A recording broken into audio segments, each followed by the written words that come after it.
This is my last night dito sa Busan. Nandito ngayon sa famous beach here in Busan.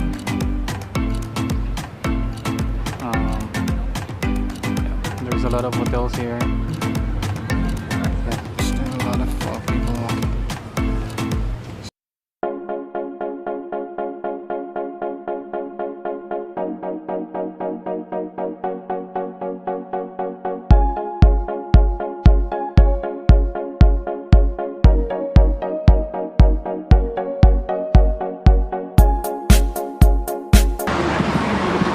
Hello guys, I'm here in Seomyeon area.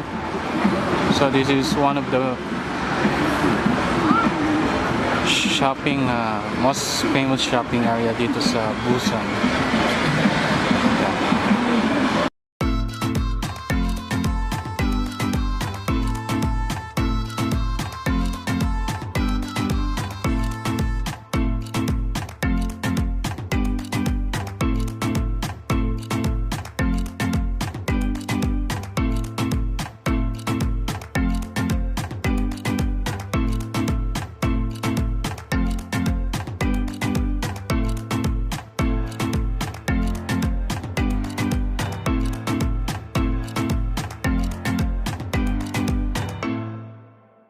Parang feeling ko nasa Tokyo, Japan ako pero dito ako sa Busan.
Halos ganito din sa Seoul.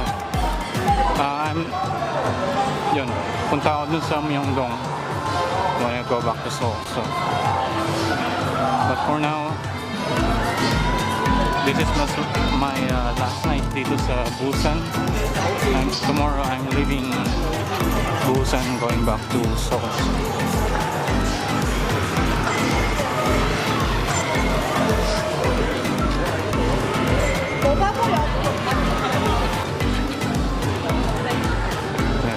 So crazy over here. Like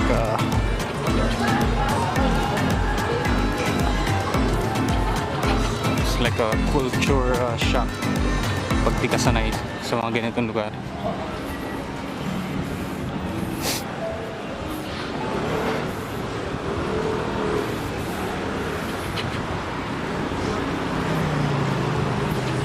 So I'm here now in the main road.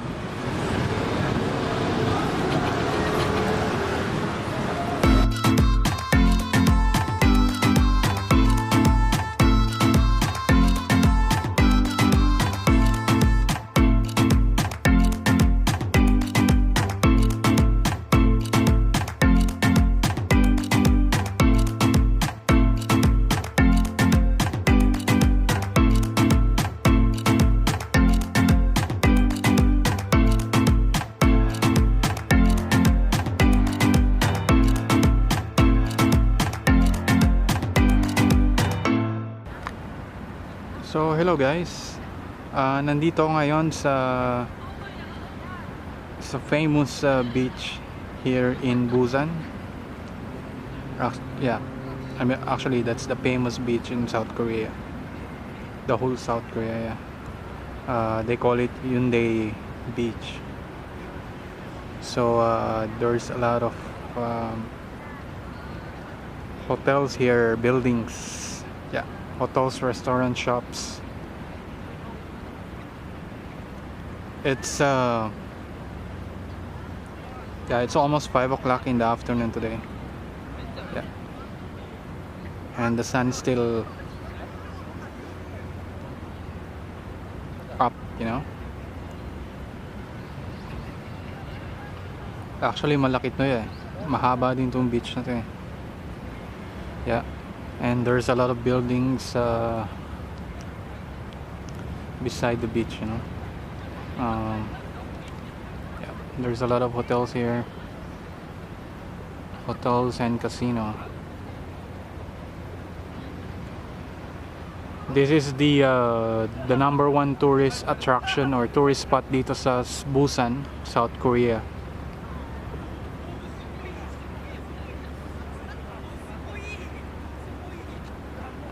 Is it Novotel, Ambassador Hotel?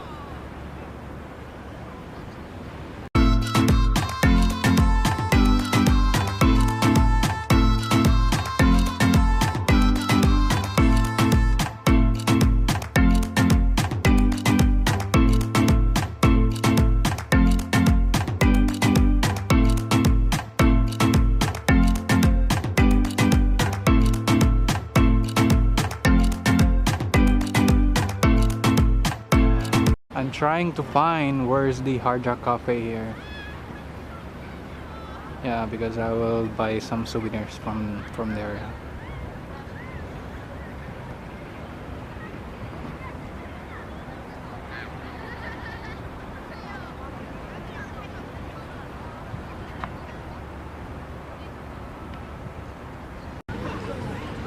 So hello guys, I'm still here in Haeundae Beach here in Busan, South Korea.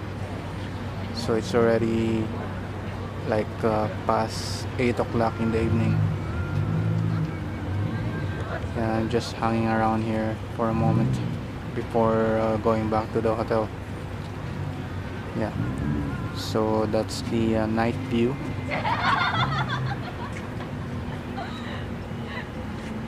Actually, there's a lot of tall buildings here.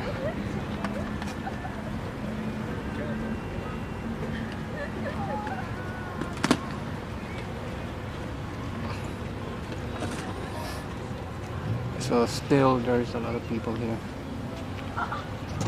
I mean, not in the beach, but I mean along the promenade. You see that?